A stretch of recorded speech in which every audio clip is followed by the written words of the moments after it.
do not understand what the hell my bangs are doing.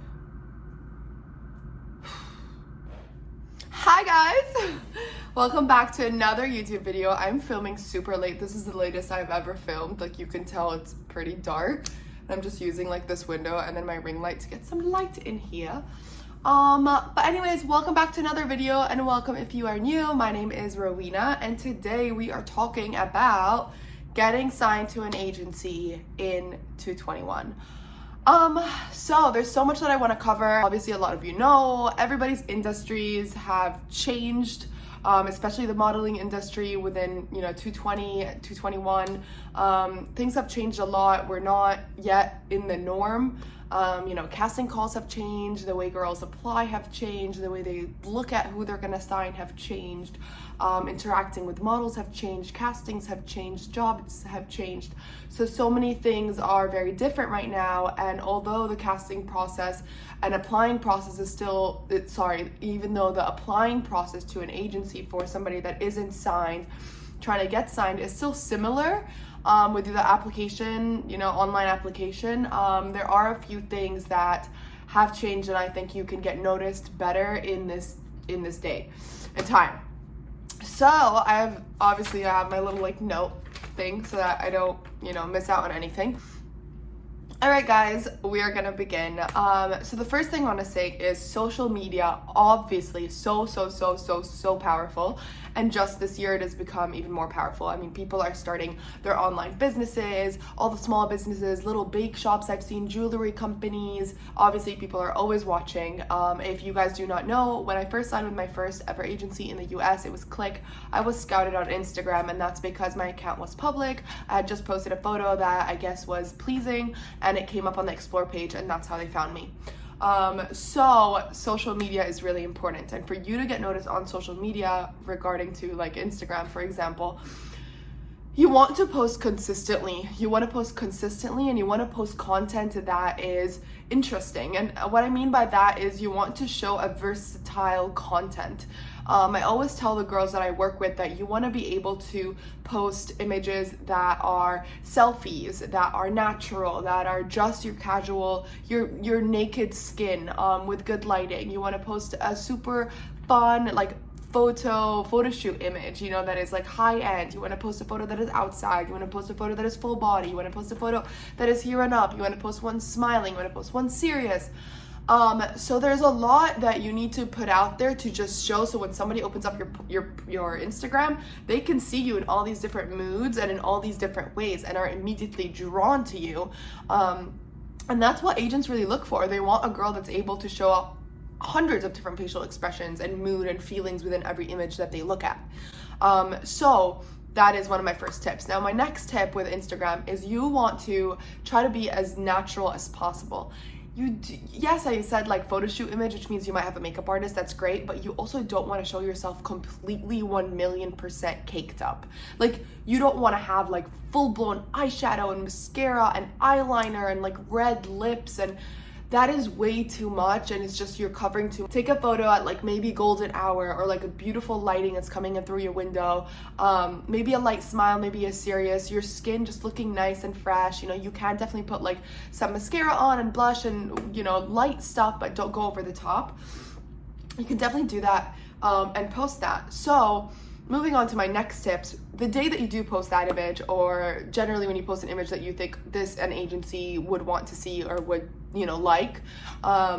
you want to make sure that, one, you are posting it at the right time, which means do not post it late in the evening, because agents aren't necessarily looking late in the evening. So you want to post it somewhere between midday. You want to make sure that you put hashtags. So I've recently just started using hashtags in my photos. I never did because I never found them useful. But then I don't know, I came across a conversation with somebody and I was like, you know what? It's not going to actually hurt me to use hashtags. I'm only going to benefit. I'm not gonna find a negative, to using them, so I might as well. And typically you want to keep the hashtags that in relation to what your photo is about. So I did a photo where I put an image of me in a car. I did car photo shoot, outdoor photo shoot, fashion. So I'm gonna look at my paper really quick. So yeah, you want to post, you want to keep it natural, you want to use your hashtags. So when you post your photo, you I know a lot of you are young and a lot of you don't want to be public. I totally understand that, but if that is the case, you have to know and understand that you are not going to be necessarily scouted via Instagram, unless it's somebody within your followers that is already following you, that has a connection in that sense. You definitely need to put your Instagram on public. Now, if you guys don't want to put your Instagram on public, what you can do, like to keep it public permanently, you can make it public the day you post that one image that you think is going to get attention. Put it public on that day, maybe keep it for maximum a week. And you know, that's my suggestion for you, but you definitely need to be in public so you can be noticed that way. And right now, because we are in a pandemic, and even, you know, last year, agents are scouting a lot of models on Instagram, and definitely because they want to see what you've been up to during this time. So they want to see your engagement with your followers, your highlights, what have you been doing during this time, what are your skills, what are your hobbies, you know, during lockdown. I know now things have changed, but still, they are always wanting to see a girl or a guy that is, you know, somewhat interesting. So what I was gonna say is, so what you can do is if your Instagram is public, I've learned a little trick. So if you want to post, sometimes you don't want to really bother the agents either. So if you want to post an Instagram story, if you posted a photo on your feed and then you want to like post that photo on your story, for example, or you want to, you know, like when you press like the arrow thing and like goes up and people can press on your photo and be linked to it. If you want to do that, what you can do is you can tag the agencies that you hope to get into. So if you tag those agencies in the photo and then swipe the entire tag away from the actual image, so nobody can see that you tagged them. So this way you can't tell anybody tagged you, but it will come up on like their messages, obviously, because they're public and they'll receive that. And you never know if somebody ends up being like, oh, this photo's kind of interesting, I'm gonna go check out her Instagram and see the rest of her stuff. Again, this is why I go back to being a public Instagram is necessarily kind of important. So now moving on to, this was one big point, which was Instagram, social media, and many points within that. Now we're moving on to posing. I've said this a cajillion times, but you need to know how to pose. I mean, yes, you learn with time. I definitely was not an amazing poser when I first started, and I definitely had amazing photographers that I worked with that gave me direction in a sense where they were like, oh, put your arm here, like raise your arm, or like try to make like, you know, a shape, or like tilt your body forward, or whatever it is. They've definitely given me direction that's definitely helped me with time, and I've gotten better at it. But take the time right now to know how to pose, because it brings you further up the list. So like if an agent is looking at a bunch of girls right there that they have, let's say, scattered on Instagram, and you know, they ask them to do a photo shoot just to see how they're gonna shoot. Like, I want to see how you shoot. Let's see if you look good in front of the camera, if you're photogenic enough, if you know how to pose. Let's test that out. And the photos come back and they're like, oh, I mean, she looks good, but she has no idea about posing. So if you did know about posing, that bumps you up that checklist of girls, right? Or guys, or whomever it is. So you always want to try to work on yourself even when it's not asked for. So you always want to try to work on yourself, and definitely if you have the time to practice your posing, watch some videos. I have some videos on there. There's other videos on YouTube. And my biggest suggestion for you is, like I've said before, stand or sit in front of a long, tall mirror and watch yourself pose, and literally just do the most bizarre things. Play some music, and you know, if you're, you know, go for something serious and play something, you know, deeper with music, and pose and see how your body moves, and say, oh, like my chin looks better up like this, my hand like looks good like that, like maybe I should do this. Oh, you know, hunching my body over. There's many different ways that you can pose, and sometimes some people look better posing in a certain way than somebody else would, and it's because of your body shape, it's because of your angles, it's because of your look. So you need to find out what you look best in. It doesn't necessarily mean that you can go and copy any model's pose necessarily, because that might not look good on you. So you need to find your posing and how you're gonna look best posing, and at the same time just practice that. And you know, at one point do no props, then do a purse, then, you know, wear jeans with pockets and see how you can move around with your pockets. And that also relates to digitals. At the same time, while you're practicing your posing, you're also practicing for your digitals. Like, yes, your digitals are not overly posy per se, but you definitely want to know how to move your hips and how to move your legs and how to place your legs and what do you do with your arms and facial expressions. You definitely, regardless, need to practice that. So take the time to do that, because agents are definitely going to be wondering whether you can pose or not, and if you don't, they're not gonna be too happy to sign you because you're just more work than they wanted it to be.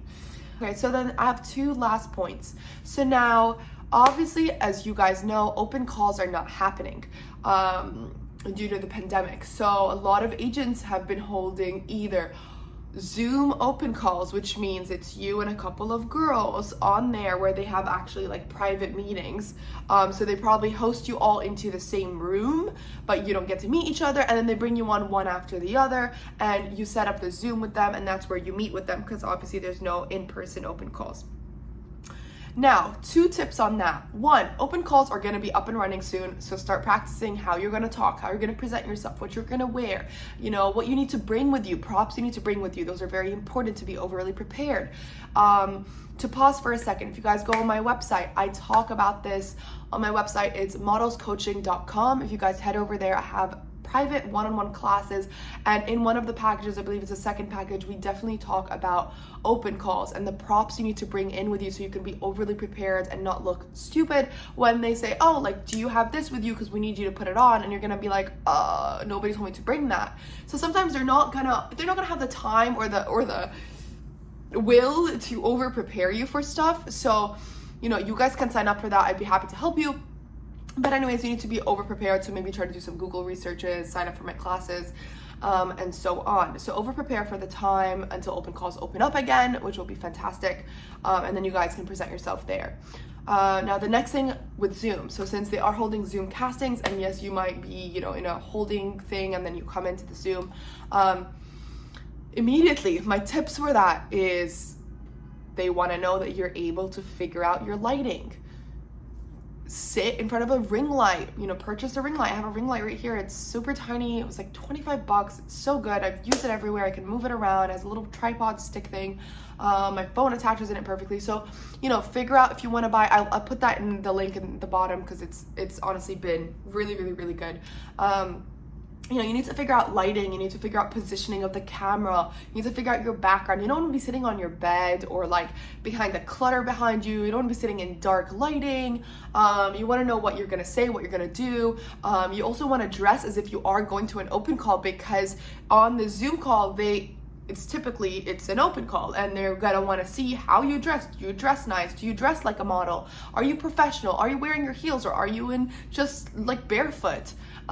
So dress as if you are definitely there in person, face to face with them, because you might not even know. They might ask you to get up and walk for them out of nowhere, or they might ask you to stand up and be like, hey, like, can you twirl for us, because they want to see your body.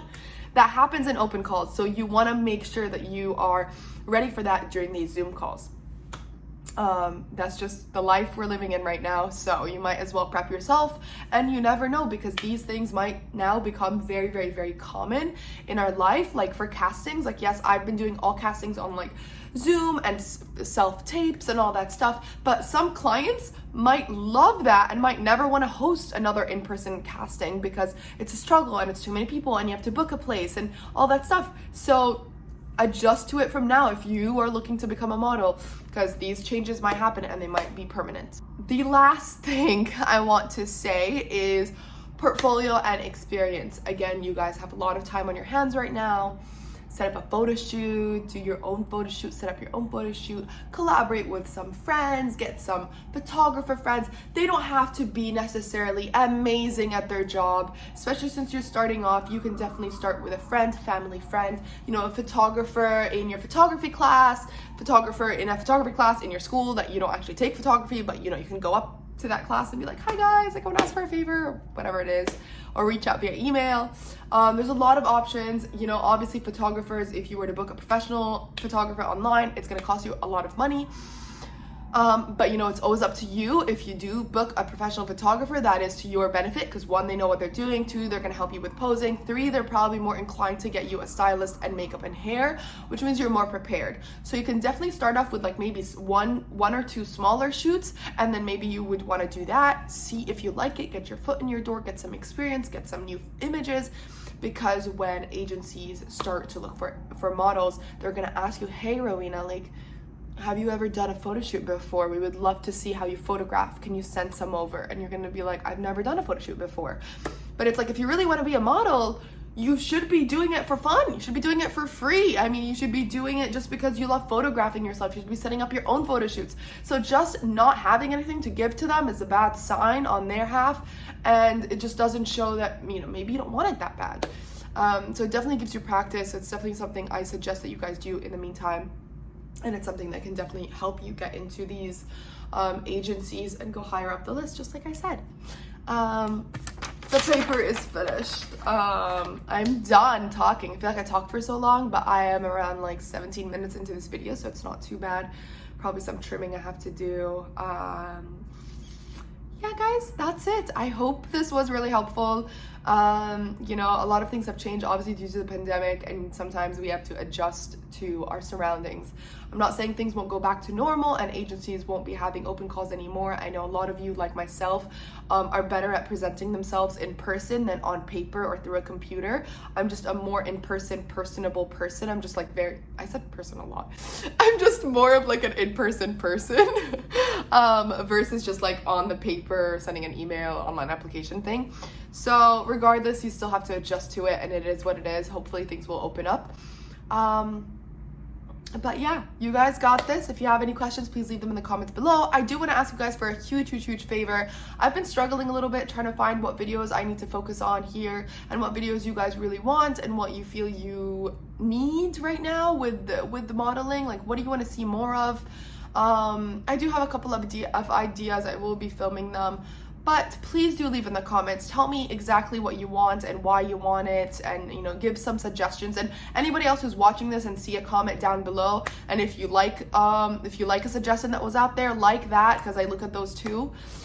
And yeah, and if you guys like this video, and if it was beneficial, and if you guys like this channel, remember to subscribe, give this video a thumbs up.